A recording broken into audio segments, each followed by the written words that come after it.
Welcome to the fourth video in the series 12 Steps to Spiritual Freedom. In the first three videos we met Glenn, Peter, and Martha. Martha came to Peter with an issue she was struggling with in her marriage. Peter has been introducing her to 12 steps that can be used to overcome any spiritual problem. Let's listen in as Peter reviews the first step with Martha. I've comprised a couple just forms that are helpful in breaking this down. The first form just says, just like you've talked about, a situation, relationship with your husband has triggered you into resentment and anger. The first thing to do is to start to realize this is exactly what my spiritual work is about, so I better get to work. So when you say I'm going to get to work on myself, not on Duncan, I'll be punishing him enough, is let me get my homework out. So you get the form. The first form is just broken into, what happened. Duncan did not respond as I expected him to the gift in a loving, warm, thankful way, appreciation. So it's comprised of certain thoughts. We break down the thoughts and the feelings. We start with the thoughts, each individual thought. And the reason we focus on the individual thought is because when we start to write down a long thought, it's called falling into your quotes, you start to believe it again. Because we haven't got to the state in the process where you see that this is your ego making up these thoughts. You're actually believing they're your thoughts and they're yours. I still am now. Right. So you want to start to break them up, put them down. You're starting to externalize them, break them apart to start to get some distance so you can see them for what they are. Rather than believe you are those thoughts and feelings, you start to see those thoughts and feelings are being given to you by your ego, and you've identified with them, and we're starting to separate them out. So we're breaking them into individual thoughts. And then after we write the thoughts, we'll go across and say what feeling goes with that thought.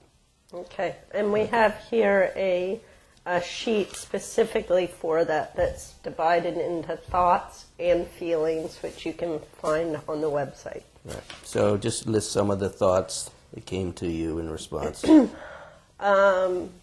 I shouldn't have bought Duncan a gift. Okay, it's a thought. A thought. He by now should be more affectionate with me. He should be more affectionate. That's a thought. That's your thought. Mm-hmm. We will never have this worked out. Okay. And that thought starts to get global, like you said. It goes from, he didn't like this gift, to, he's always been that way. Our marriage is never going to work out. We might as well just get divorced and kill each other, So the ego wants to go to a third world war immediately over, right. You stepped on my toe. So, right. All right. It went global very quickly, actually, in a very ridiculous but true way. So it really does make your life unmanageable, your emotional life unmanageable, and it can make your marriage unmanageable for whatever period of time it remains with us. Right. Okay. It's useless to ever buy him gifts. Okay. So let's stop with that. I mean, there's many other thoughts, but that's sort of the heart of the thoughts. He's not appreciative. He's never going to be appreciative. Our marriage isn't going to work out. And what feelings go along with those thoughts? You would write them against each thought individually, but in general, what feelings were you having that were producing those thoughts? A lot of disappointment immediately. Right.